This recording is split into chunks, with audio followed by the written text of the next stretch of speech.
Welcome to the Commentary Magazine Daily Podcast. Today is Monday, April 22nd, 2024. I am John Podhoretz, the editor of Commentary Magazine.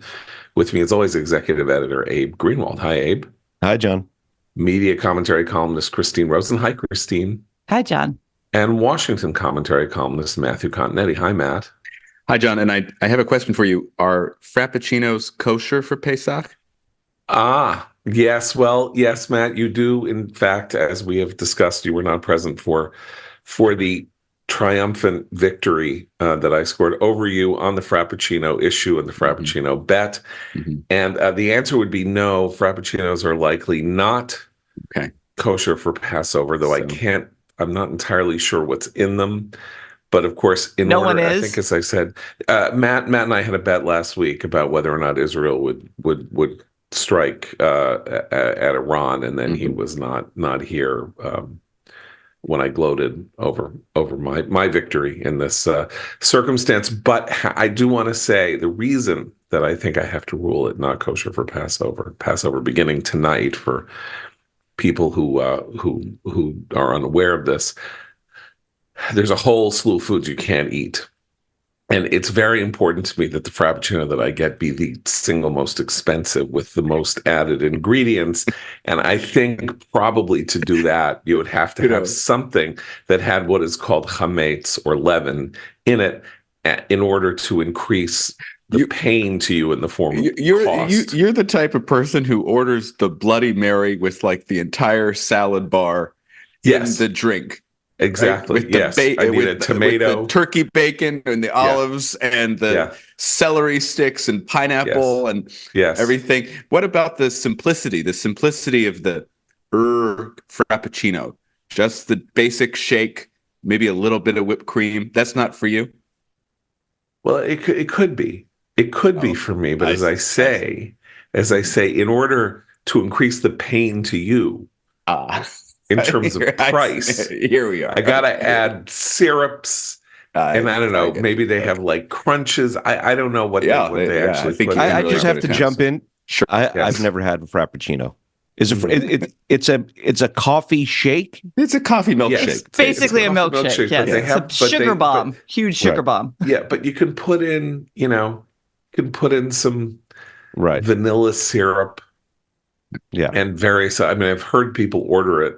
Oh, crazy orders! The orders are totally all right. Well, we'll delay it then until I can buy it for you in person, and you can order, and you can even order not just a venti, but the Trente. I'm unaware of the Trente. The Trente is the larger than a venti. It's only sometimes available, but we'll make sure that you can get like the 24-ounce. Frappuccino. Shouldn't the Trente be 30 ounces since it almost sounds like, tray in Italian? It somehow should be 30 ounces. Of course, 25 ounces of the Frappuccino are ice anyway. So, so it's water. Oh, well, you're water, right. A little bit of coffee. I'm sorry. It's the Trenta. Okay. 31 ounces. 31 ounces. Okay. Yeah. 31 ounces, 26 ounces of Frappuccino ice, I believe. Yeah. Mm-hmm. Well, enough levity, because there isn't much to be lighthearted about right now. I think a lot of us are in a kind of state of shock about what's gone on over the weekend. And I was obviously premature on Friday in celebrating or saying, well, something had changed because Columbia University President Minouche Shafik had called the NYPD cops in to clear out the tent city that had been set up by the provisional government of Palestine on the Columbia University campus, or whatever they're calling it now, the University of Free Palestine. They've renamed it. That thing. Yeah. They've renamed the university, the protest, or something like the University of Free Palestine. Anyway, she called in the cops. Bunch of people were arrested, and then and the tents were removed from the tent city on the Columbia campus. Matt, can you describe for us? You are a graduate. The Popular University for Gaza. The Popular University for Gaza. Yeah, the Popular Front for the Liberation of Gaza. Yeah. Matt, you as a graduate of Columbia University, the quad of Columbia is sort of interesting because it's this sort of 5 square block kind of little Eden, in the middle of an incredibly dense neighborhood and in Manhattan. So you obviously spent 4 years everywhere these tents were being pitched. Mm-hmm. Yeah. What can you tell people about sort of like the geography of this? Sure. Well, the main quad of Columbia begins at 114th Street and then goes up to 120th Street. Broadway's on the west side and Amsterdam Avenue is on the east side. And it's bisected by 116th Street, which goes through the campus, and 116th Street, close to motor traffic, but it's a brick walk called College Walk. And the Columbia campus is beautiful. The South Lawn is between 116th and 114th in front of Butler Library, beautiful edifice with the names of the great canonical authors of the West, of the Western civilization, which is Columbia's kind of raison d'etre to preserve and educate young people in the Western tradition. And that's where this crew of vagabonds and criminals have decided to take over. And so it's right in the heart of the undergraduate dorms at Columbia, which I think is important to note, because if you were a student who lives on the quad, and there's a series of dorms, including the 2 freshman dorms, Carmen and John Jay, and then Hartley Wallach also has some first years, you're right there. You can see it from your windows. And I think the propagandistic value of what these people are up to is to horrify and intimidate students, not just current students, but also prospective students, because we have entered the period in the collegiate year where students who have been accepted are invited to visit different campuses. And so if you're a Jewish student who's been accepted to Columbia and you want to visit and you see this horror displayed in front of you, what possible reason do you have to attend? And in this sense, the demonstrators, or whatever they are, the criminals, like I said, are succeeding, because not only did we have the WhatsApp message by one of the leaders of the Columbia Hillel encouraging or warning the Jews at Columbia to stay away from Columbia, President Shafiq has now announced that Monday's classes will be held remotely. So they are winning. They are keeping students away from class. They are terrorizing the population, and only the force of law will stop this, and it needs to stop. There is an amazing thing going on. Columbia University is private land. Columbia University, as it happens, is the largest single landowner in Manhattan, as it has bought up much of West Harlem, or Southwest Harlem, about half a mile from. We should say that's often the case, especially with the Ivy League schools and the older schools, because they've been around for so long and are so wealthy. They end up being the largest property owners in their metropolitan area. Harvard is the same in the Boston area. But of course, it's weird to think about. Like, you wouldn't, if I said to you, who's the largest landowner in Manhattan or something like that, you would say, the Zeckendorf family, or some real estate consortium, not Columbia University, which has been there, of course, beginning as King's College from the mid 1700s, or mid 18th century. So it's the largest single landowner. It is one of the largest employers on the island of Manhattan, now that Manhattan no longer has, sort of factory businesses and things like that. So I think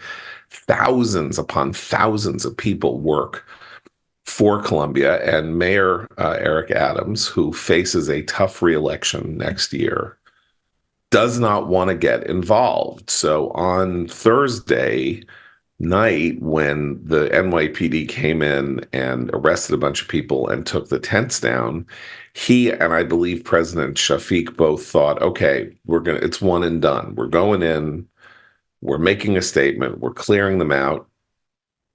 But of course, we now live in a world in which misdemeanors are not prosecuted by the district attorney of Manhattan. So, I don't know, 100 people were arraigned in some fashion or other. No one spent a night in jail. They all got some kind of a thing. I can't remember what it's called. It's called like a blue ticket or a black ticket, something like that. At some point, they may be called in for a hearing, but probably not, since misdemeanors are not prosecuted anymore. And so there was absolutely nothing keeping people from going back to campus and resettling. Quite the opposite. The opposite. This was, if you saw the footage of Ilhan Omar's daughter, for example, who got swept up in this and was taken away, of her being released or whatever to her friends, she was beaming. They were having the times of their lives. This is such a badge of honor, of legitimacy to them, to get this BS arrest, down in under their belt. And they all want it now. Yeah, she ran to the Daily Beast and gave an interview, and the headline of the interview: "Homeless, zip-tied, hungry. Ilhan Omar's daughter recounts protest arrest." They're literally turning her into some sort of Nelson Mandela character. We should also note that the way that the New York Times has chosen to cover these protests is equally egregious. They had a headline over the weekend: "At Columbia, the protests continued with dancing and pizza. Will more stringent tactics subdue protests or fuel them?" So they're not even legitimately describing what has been happening on these campuses, and they certainly aren't doing it from the perspective of the Jewish students who, as Matt correctly says, are being terrorized by these groups.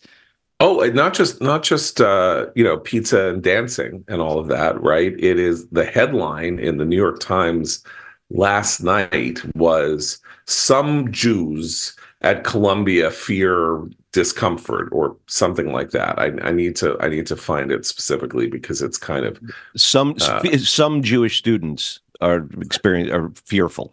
Right. Others, however, and they, in the subhead, it says some are fearful. Others, however, disagree, or something like that. Like, this is how they cover, sort of like a kind of pogrom in waiting.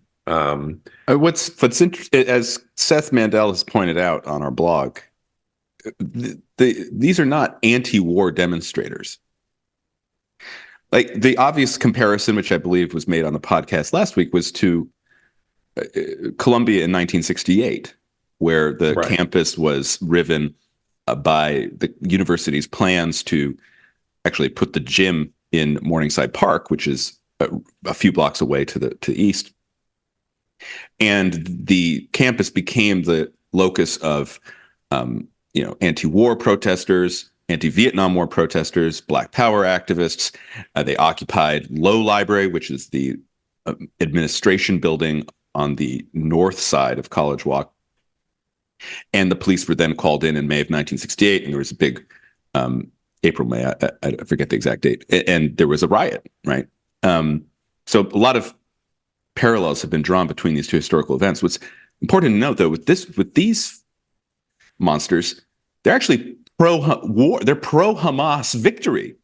They're not saying the war should stop. They're just saying Israel should stop so Hamas can win. And that is even more terrifying, especially to Jewish students and to Jewish parents, because they're making no distinction between Israel and American Jews, as most of these Hamas sympathizers do. They don't make any such distinction. And so it's unfair. It's not accurate to call them anti-war protests or even peace activists or even pro-Gaza protests. These are explicitly pro-Hamas, pro-terrorist protests. They're not just happening at Columbia, but now have moved, in addition to Columbia, Yale's campus as well. It's going to spread more before it subsides. Because we're going to enter commencement season, right? Right. In a week. Yes, I mean, many commencements take place like the first or second week of May. we're not far away from that when tens of thousands of parents descend on these campuses, and what a perfect time during commencements to disrupt and all of that. I do want to say that the anti-war protests of the 1960s and the Columbia, sort of remained a hotbed, and of course was the originator or the founding institution from which the move from anti-war protest to anti-war terrorism. The weathermen who became the sort of the vanguard, the terrorist vanguard of the anti-war movement, were all students at Columbia. And one thing about the anti-war protests is that they quickly shifted in their own way. You could say that That's true. over the 6 months there has been this shift. It started with people wanting to restrain Israel by calling for a ceasefire. So ceasefire is stop shooting. Now it is chanting in favor of Hamas. And in the same fashion, the anti-war movement in the United States began with let's have a moratorium. There'll be a moratorium on war, or don't have wars, and don't have a draft, and don't have this. And then the radicals on campuses like Columbia became actually supportive of North Vietnam. They wanted North Vietnam to win. They wanted America to lose. They wanted American soldiers, all of whom were draftees of the same age that they were, and they were sitting there, hidden from the draft by draft laws that then finally changed in 1969. They wanted their own countrymen to be killed in battle so that North Vietnam could win. And so there's a kind of similarity in path over totally. the 6 months. The difference is that in the 60s, their heroes and the people that they were the protesters were embracing were revolutionary Marxists, and they got the protesters became more closely associated and more interested in adopting revolutionary Marxism in all its facets, including paramilitary. And today's heroes for this contingent are Islamist jihadists. And so they are now, the protesters have stopped saying, stopped talking about ending war and started saying Al-Aqsa's next target, and holding up placards saying Hamas's next target with an arrow pointing at Jewish students, and screaming that, the rest of your life will be one long October 7th. So that they are mimicking, embracing jihad, just as their predecessors embraced revolutionary Marxism. One other Right, which of course- enforcement, go ahead. one other enforcement thing that these universities can and should be doing, and that if you're alumni or a donor, you should be insisting on. Many of these students are F1 visas on F1 visas. These are foreign students who've come to these campuses. The campuses make a lot of money off of these students, and that would be a very swift and easy and outspoken way to say we don't accept this on campus, because if you violate the campus rules and you break the law, your visa should be revoked. And that's an enforcement thing that I would like to see more of, but so far it will I've be seen a political thing too, because Right. in a second Trump administration, that category of visa will be radically reduced. Exactly. I can Right. almost Well, guarantee it. also, in enforcement terms, people are sitting around. I got a lot of crap on Twitter over the weekend by saying the National Guard should be brought in. It's very simple. Like, this is the authorities are not. Eric Levitz of Vox said that I was psychotic or something like that for saying this. But I want to read what Mayor Eric Adams put out, because Mayor Eric Adams, of course, is in charge of the NYPD, the best police department in America. And here's what he said. I am horrified and disgusted with the anti-Semitism being spewed at and around the Columbia University campus. Hate has no place in our city, and I've instructed the NYPD to investigate any violation of a law they receive a report about and will arrest anyone to be found breaking. We will not be a city of lawlessness, and those professional agitators seeking to seize the ongoing conflict in the Middle East to sow chaos and division will not succeed. So that sounds pretty good, right? We're going to arrest anybody who breaks the law. Then he adds, I do, however, want to be abundantly clear. Columbia University is a private institution on private property, which means the NYPD cannot have a presence on campus unless specifically requested by senior university officials. For the safety of all New Yorkers, I urge Columbia's senior administration officials to improve and maintain an open line of communication with the NYPD to ensure the safety of all students and staff on campus.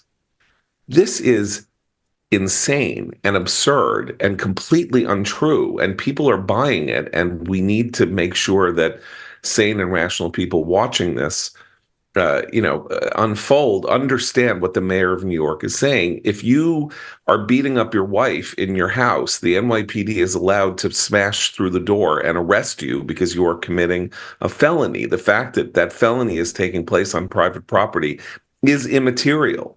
You do not need a search warrant. If a phone call is coming in from a kid upstairs who says, my father is beating up my mother, the cops smash the door down and come in and take it. We are watching felonies taking place. We are watching people being directly threatened with bodily harm. We are watching people who are being restrained from access by mobs. Can you charge such people with a felony? Well, right now in a New York City courtroom, Donald Trump has been charged with 30 or 41 counts of something or other that was a misdemeanor that is being raised to a felony magically and mysteriously through the desires and wishes of the DA, Alvin Bragg, who I'm sure will not prosecute any of these people for their behavior. So can you characterize things as felonies, or at least pursue them as though they are felonies rather than misdemeanors? Yes. Are they misdemeanors? No. Does Columbia University have to ask the NYPD onto campus to do something? No. But he's also lying. And he's lying because he has a tough re-election campaign next year, and he doesn't want to have the Muslim hordes of Brooklyn voting against him en masse. He's scared. He is terrified. Just as Manoush Safik thought, okay, you know what I'm going to do? I went to they yelled at me at the house. I don't like what's going on here. We're going to get this tent city out of here. And she did it. And then it got rebuilt. And I think she's probably like lying on the floor of a bathroom somewhere in the fetal position, trying to figure out how to save her life. Oh, no. She couldn't couldn't even remove a professor who was praising October 7th and Hamas. Like, she couldn't even get him out of a classroom. She knows what she's doing. She doesn't. These were all, I think, very performative gestures on her part. this is the part where I say it's worse than that. Because what gets me about this, framing it in these terms about the safety of Jewish kids on campus, and that is extremely important issue. It's not just a safety issue. A safety issue could be anything. I mean, when you talk about a safety issue, there could be the walkways could have holes in them where people get hurt. Characterizing this as safety distracts from what I think is the bigger problem, which is the total moral and intellectual rot at Columbia and higher education generally. And every time we focus on the one piece of it, we are missing the larger picture, I think. And so it's not, you could take down the camps, the camp will come up somewhere else. You can arrest you can call in the cops, you can then, and people will protest, and they'll get right back out. This is not whack-a-mole. There is a systemic issue here, several systemic issues here that really need to be rooted out and thrown away. I mean, that to me is the issue. So it's not, of course, safety is hugely important for college students, but there's something much larger going on that could spread much more readily than simply physical harm. I'd put it this way: is we've often looked at the university campus as the most European parts of the United States, right? That's where the professors, all wear berets and sit around the faculty lounge, smoking cigarettes and talking about deconstructionism and Foucault. And this has been the case since the radicals burrowed into the academy following the Vietnam War.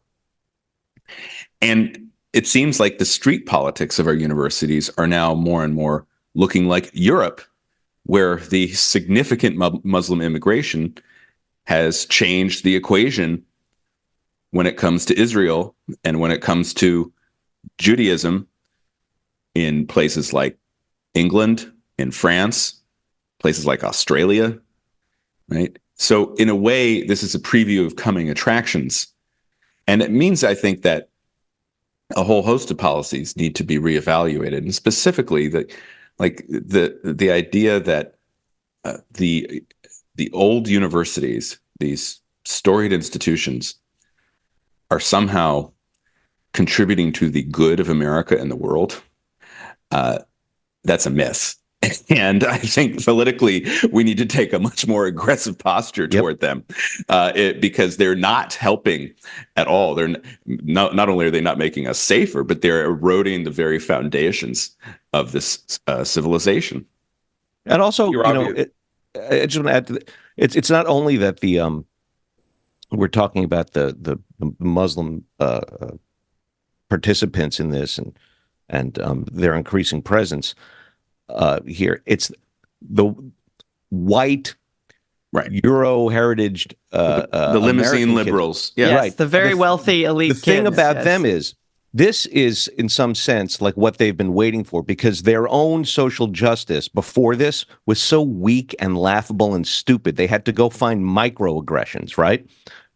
They didn't have the stuff to build a bloody revolution on exactly. Now they think they've got this. They've got Right. Quote, genocide that they can work with. So this is, in some sense, like the full flowering of what they have wanted out of their own movement. I mean, I think that's a very brilliant point, that having had an imaginary antagonist, right, sort of like either white supremacy or whatever the term was that sort of powered Structural the Take Back the racism. Night, and then sort of sex crimes, the the world of the Star Chamber sex criminals, Which the Biden administration is bringing back with its new Title is. IX regs, I might add. Yes. Exactly. Okay. So imaginary offenses, and then every now and then there pops up a real offense, or what they deem to be a real offense, Ferguson, or obviously George Floyd, though that actually happened after the campus season. So that was a good thing in that sense. We don't know the composition of the protesters, by which I mean we don't know how many of them are actual students and how many of them got on the subway from Brooklyn and came up to the campus to agitate in the way that they are agitating. But here's what we do know. We know that Columbia University claims to have a 3 to 4% acceptance rate of the applicants who wish to attend the school. So this is the student body that was chosen by the Columbia admissions office. And my guess is that what they like, and Barnard likes, is Ilhan Omar's daughter. What they like are people who are, interested in climate change and want to make change and do political activism and all of that. And in that sense, on the one hand, the chickens have come home to roost because they got what they got the student body that they wanted. And the other hand, like Prufrock, they're saying that is not what I meant at all. That is not it at all. Because if you're Manoush Safik and the actual people who have to run the university, this is not what is going to happen over the next 2 weeks, is not something you want to happen. You really don't. You don't want to show the world this face. The consequences for giving are going to be enormous. People haven't even reckoned with that, because of course that was a big public feature of what happened at Harvard and Penn when the presidents were defenestrated. Both of those presidents, by the way, like Manoush Safik, brand new. Manoush Safik has been president of Columbia for 9 months. President Penn had been there for a year. The president of Harvard had been there for it wasn't even a year, less than a year. So this is not the face you want to show the world, but this is the face that this is the world in which the Columbia administration and the school itself believes what it's supposed to be educating, which is not, as Matt said at the beginning, Columbia's core mission, which was to educate people in the fundamentals of Western civilization. That's why it had a core, 2 years of a core curriculum, like the University of Chicago, where I went, where you were supposed to read everything that was great in the Western canon. And that is, I'm sure, not the case anymore. And that's it's still the case. It is. Yeah. Okay. Well, But Chicago doesn't really have the core anymore. That's why I'm. Well, this is the thing. This is the problem for Columbia. Not to go on an aside here, Yeah. but the thing that alumni of the college, the undergraduate body, which is the smallest school at Columbia, love the most is the core curriculum. And that actually has deep ties. And people who would otherwise be disinclined to support Columbia or to have even affectionate memories of their time there often say the core is why Columbia matters. And all of that is being drowned out by this pro-terrorist mob that is occupying half of the Columbia Quad. But this is where Abe is right. Everything is connected. It's all connected. It goes back, as Matt said, to sort of the burrowing in of the academic institutions of 60s radicals. Because first you had this happen. You had the idea of sort of lifetime tenure, not only, by the way, among the professoriate, but increasingly among people who do not teach, but sort of run the institution technically and however that works. And the idea that schools have a core mission to educate the next generation of leaders so that they understand their society, understand how to do things and all that has been degraded over the last 2 generations into an idea that what they're supposed to learn is theory. And what they're supposed to learn is the ideas about the ideas, not the ideas themselves. And that political radicalism is sort of like that's the core. Some version, soft to hard radicalism. It doesn't have to be hard radicalism, but it can be sort of like you are indoctrinated in radical ideas about the United States and the West.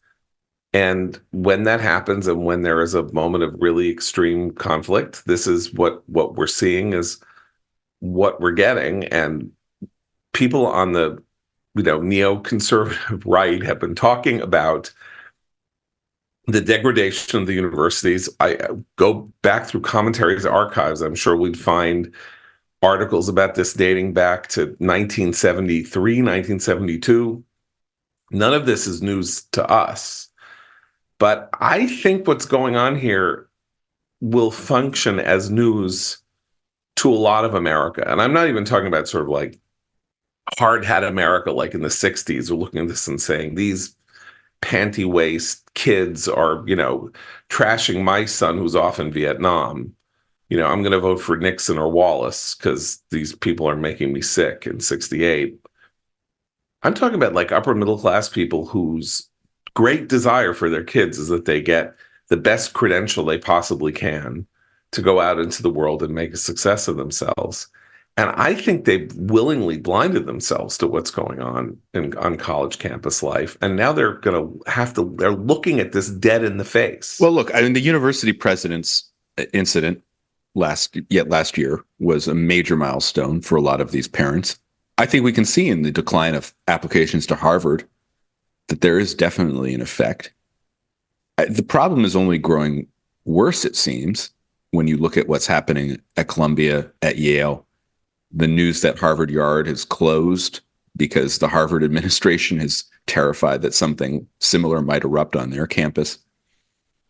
So I do think this is making many people much more open to the idea that Nate Silver posted the other day on Twitter, where he said, just go to a state school, go to a local school, go to a Southern school. This is not happening there.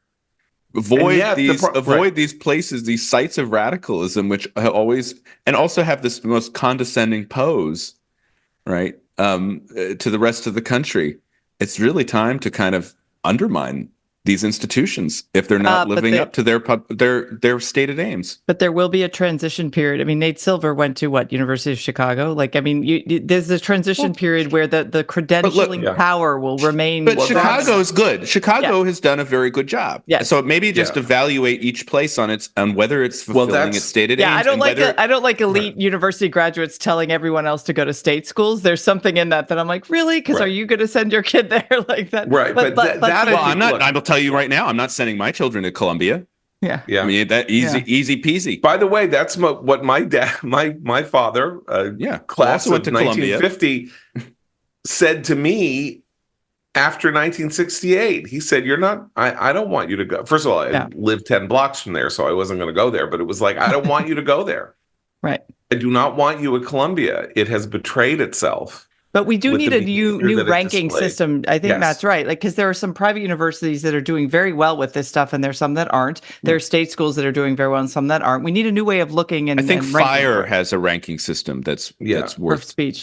taking into account. Right. But it's still the case. The credentialing problem is very real, Yes. as Christine said. I Pipeline. mean, there is no one, right? I mean, Supreme Court justices, cabinet officials, even when we start talking about senators, populist senators, right? J.D. Vance, Josh Hawley, even our dear friend Tom Cotton, like one of the things that they have while they're standing there talking about the needs of the common man is J.D. Vance has a Yale law degree. Josh Hawley has a PhD from Stanford. Tom is a Harvard Law graduate. Like these are, I think that will we are change. still awash, right? But it'll take a generation to change. Yeah, I not think gonna it's starting to change. You're starting to see it in the. Might be a good segue in the House Republican Conference. Right. Right. The profile of House Republicans is definitely changing, and there are fewer graduates of Ivy League institutions now. Of course, Elise Stefanik, she's an exception to what I'm saying. Yeah. But as the party does become more populist, as the GOP becomes more working class, that is the party of non-college educated voters, I do think you're actually going to see fewer people like Cruz, Right. Hawley. Well, we've had Vance. this one interesting thing that has happened over the last 8 years, though kind of invisibly. One of which is we have finally had a Supreme Court justice for the first time in decades who was not from an Ivy, right? Amy Coney Barrett is a Notre Dame graduate, law school graduate. And we've had two presidents in a row who were not, though, fine, who were not. Penn is technically an Ivy Penn League is, school. I know, but it's a second rank Ivy school anyway. But Oh, you're going to get some email. You heard me. Oh, you're going to get some my email. elitism. I went to an easier to get into school. I went to Chicago also, but I'm just saying, like, yeah. So, but of course, Trump had to transfer in. Of course, he didn't start. It's the best. didn't he? It's the He best started school of business anyone could attend. Is the Wharton School, yes, the finest school? Yeah, the finest school ever. Only the Right. best students Yes. get into But the I mean, Wharton and of School. course, Biden went to a state school, so Did.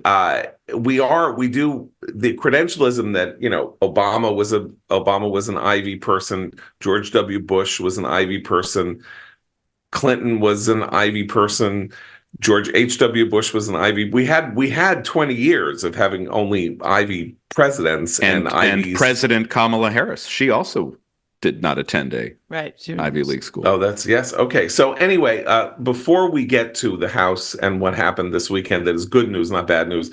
We need to talk about Boll and Branch sheets. I'm looking here at the ad copy that says it suggests that perhaps we debate a common bedding question. How often do you wash your sheets, or are you team top sheet or no top sheet? So I'm going to just say that I wash my sheets once a week, and I am top sheet. But do any of you guys have other ways of going about dealing with your bedding? I'm once a week washing. Top sheet optional, depending on what's the temperature in the room and outside. Okay. Yeah, okay. I'm once a week, and I'm a no top sheet. I have a duvet, so I'm. Okay. So look, many people have many different ways of experiencing their bedding, and one great way to experience your bedding is, of course, to have Boll and Branch signature sheets like Abe does, the perfect way to start upgrading your sleep. These best-selling sheets feel incredible on night one, get softer with every single wash. They're made with the finest 100% organic cotton. They're completely free from toxins. Buttery soft yet super breathable, so they're perfect for the warm months ahead. Loved by millions of sleepers, over 11,000 five-star reviews, 30-night worry-free guarantee. So you can wash, style, and sleep in their sheets for an entire month. And if you don't love them, you send them right back. And it's not just sheets. Boll and Branch has the airiest blankets, most cloud-like duvets, fluffiest pillows, and so much more. Sleep better with the softest, most breathable bedding from Boll and Branch. Get 15% off your order when you use promo code commentary at bollandbranch.com. That's BOLLANDBRANCH.com, promo code commentary. Exclusions apply. See site for details. So it finally happened. Sanity has been at least temporarily restored to American politics. A vast majority of people in the House of Representatives voted for aid to Ukraine, aid to Israel, aid to Taiwan, and a bill to force ByteDance to sell TikTok or face a ban in the United States. The Ukraine vote was fascinating alone because a slight majority of Republicans voted against the Ukraine package, but it still passed with way more than 300 votes out of 435. Israel aid, the same.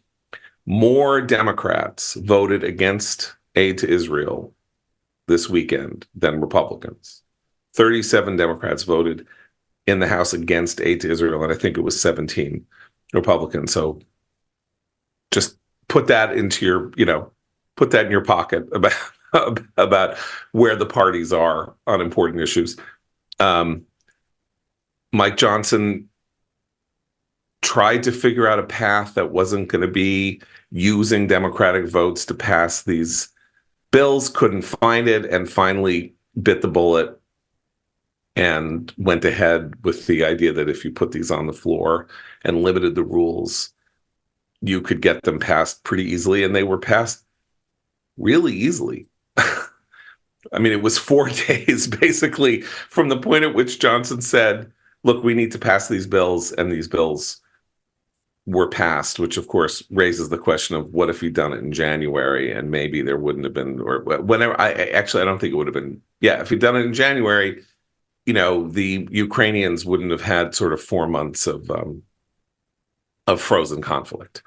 But Matt, as our resident Republican watcher over 20 years of journalistic coverage of the behavior of Republicans in and around the House, what do you make of what happened with the bills? Well, I think Mike Johnson did the right thing. I think his job is in danger.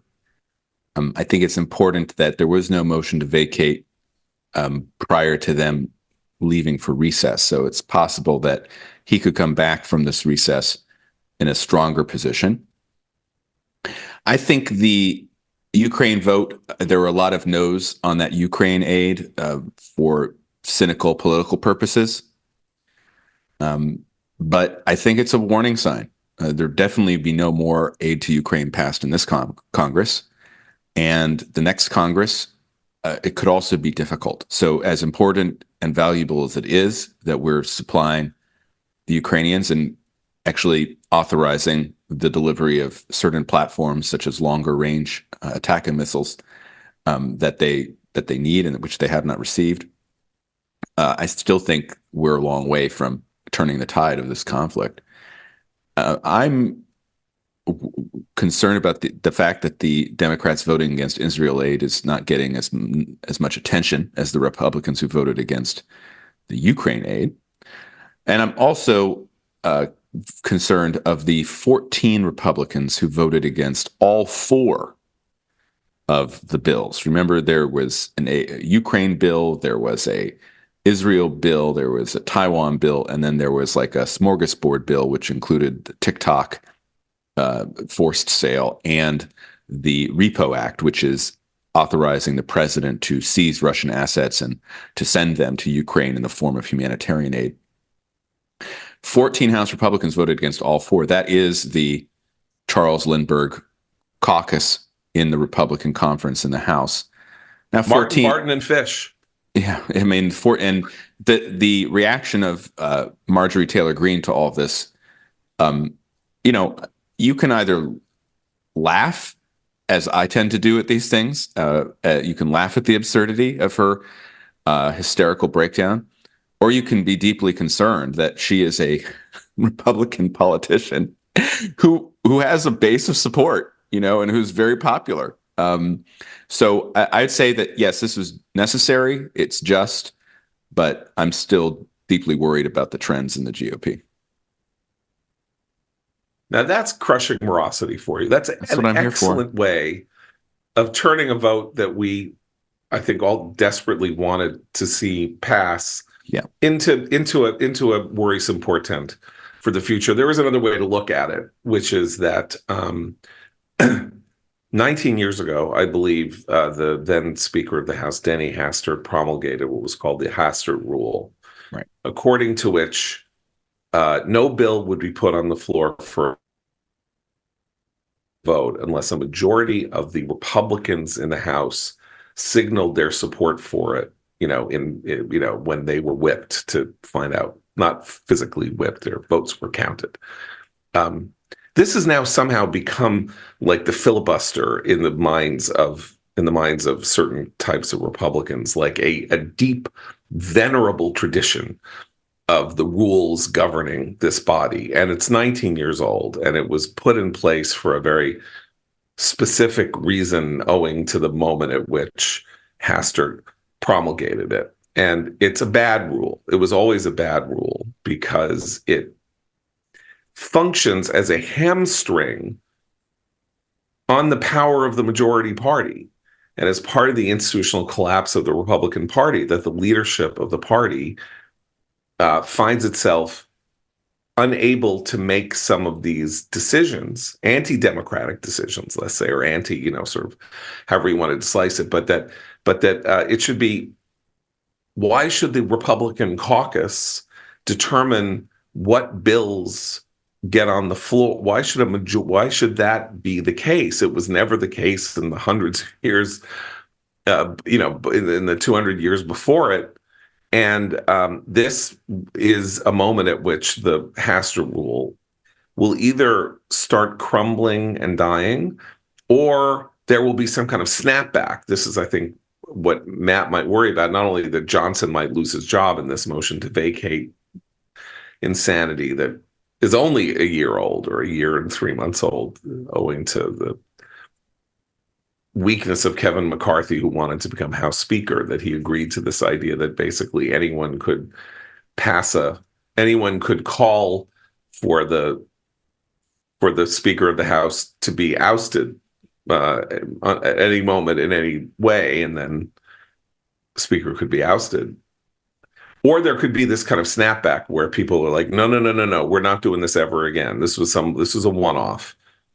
He needed Democratic votes. He got Democratic votes. He's got a better relationship with the Democrats than Kevin McCarthy had. So he got they don't think he's a dishonest creep. So he got what he needed. But that's it. And we don't know yet.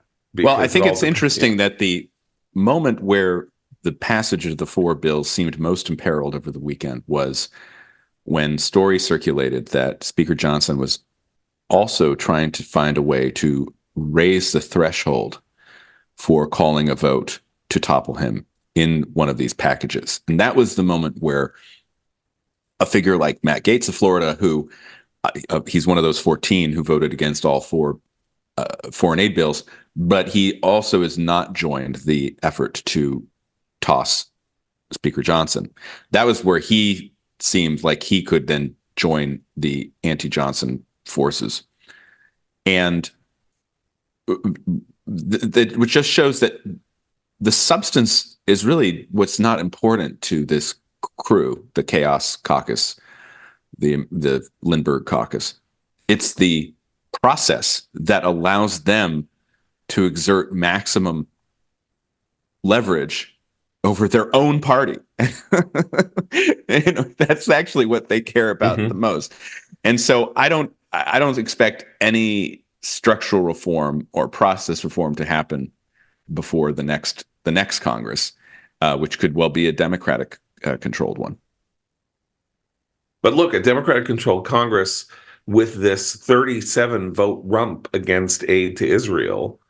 Right. Well, then it will be could itself be a massive problem for Hakeem Jeffries. Hakeem Jeffries is getting such glowing press, because of him not going after Johnson and using this opportunity to just sow even more disarray for political gain. But he hasn't been tested. You're exactly right. Right. If things go a certain way and the Democrats end up with control of the House and we have a Speaker Jeffries, he's going to have to figure out a way to deal with the squad. Now, maybe the squad will be diminished in number. Let's hope. But the core group will still be there. And it's one thing for Nancy Pelosi, who knew how to use power to corral the squad. But we don't know anything about Hakeem Jeffries and whether he has the political skills of Nancy Pelosi. Far from it. But let's bring this together, the first part of this conversation, the second part of this conversation, and talk raw politics. So Joe Biden yesterday issued a statement about what was going on at Columbia that in and of itself, taken alone as a statement, was pretty good. Mainly because he didn't also invoke Islamophobia along with right. He said this is about anti-Semitism yes. on campus, and this Took is not many acceptable days, at though. all. Many days. Right. And that's why I don't want to unqualifiedly say that it was great or it was a thank God or whatever, because, he could have done this 2 weeks ago, actually, or could have done it any time in the course of the last 6 months. But he waited until, but, okay. He is in trouble. The Democrats are in trouble. This is not going to look good to uncommitted voters that this chaos is being sown on college campuses, because chaos is what got Donald Trump, booted from the presidency in 2020. And this is a different version of it. What about the fact that it's real. Biden is simultaneously forgiving student loans, right? Right. These are the kids who are going to get their loans forgiven later. So as a populist issue, that is very, very potent. And I noted on Twitter a bunch of people saying over the weekend, academics, anti-right academics and stuff like that, wow, Biden's statement, that's not going to help if he doesn't want trouble in Chicago at the convention.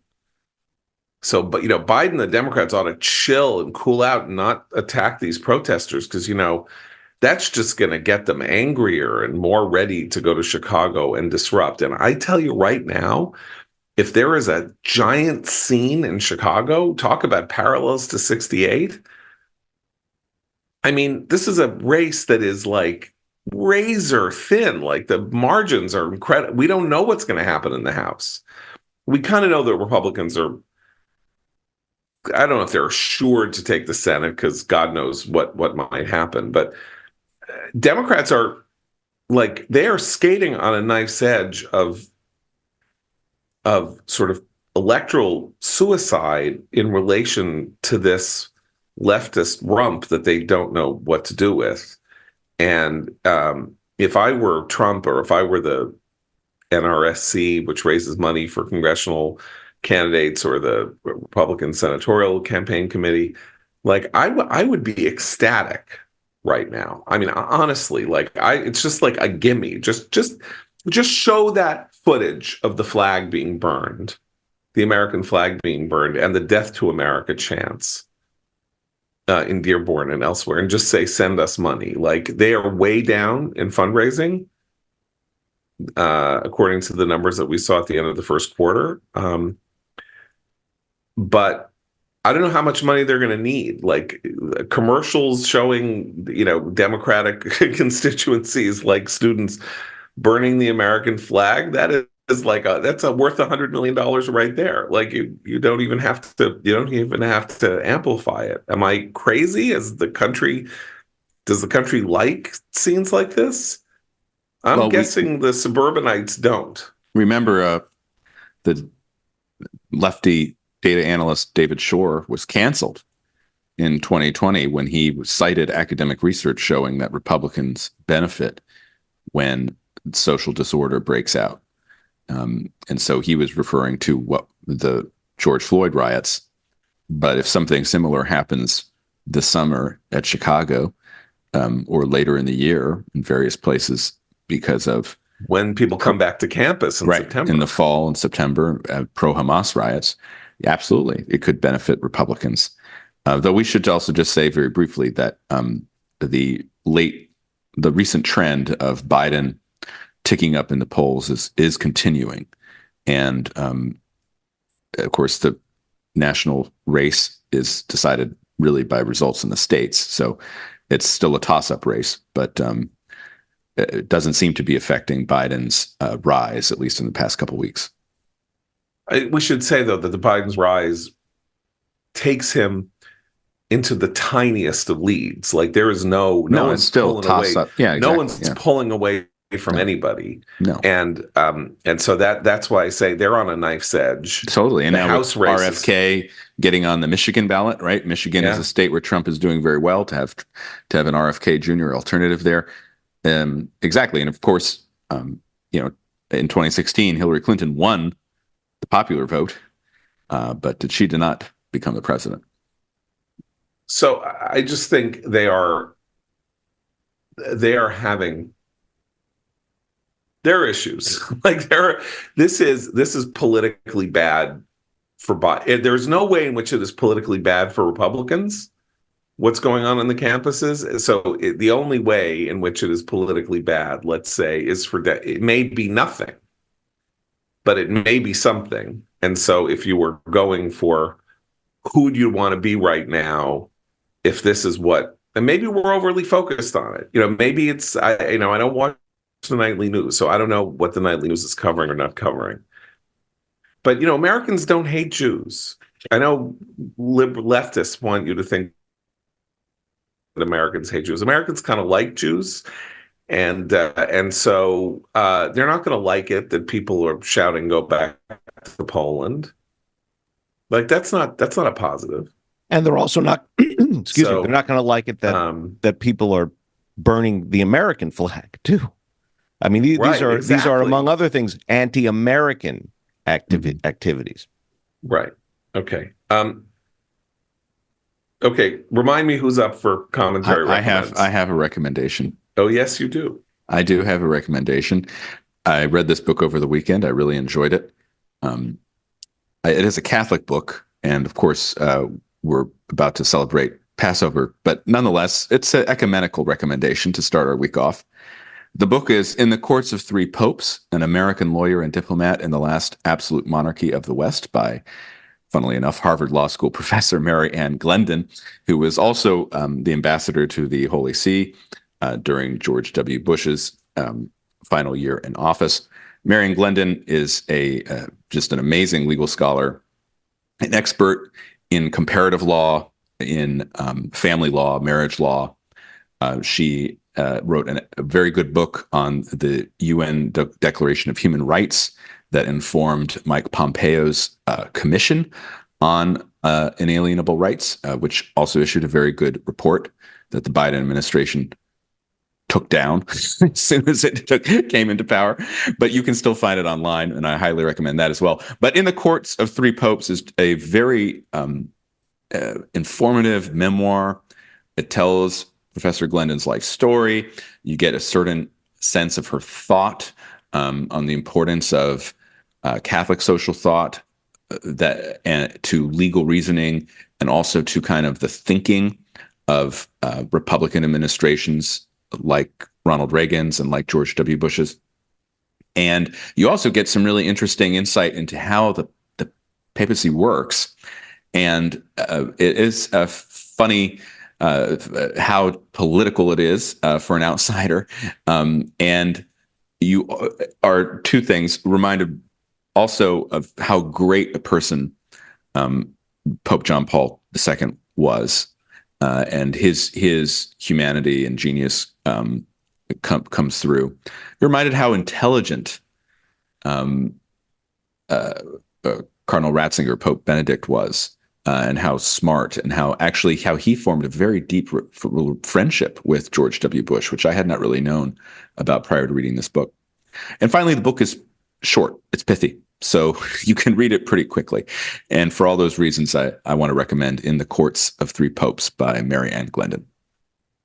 That's fantastic. I mean, if you actually think about it, the fact that we've lived through a period in which someone could write a book called In the Courts of Three Popes alone, and really only be referring to the last 25 years, that this should be the case, is a pretty striking fact about the Catholic Church and its what's gone on in the Catholic Church and its hierarchy over the last quarter century. She is a remarkable writer and a remarkable scholar, and it's thrilling to me that we can not only recommend this book, but pay a little tribute to Mary Ann Glendon for her public service and her intellectual integrity and seriousness of purpose. So we will be back tomorrow.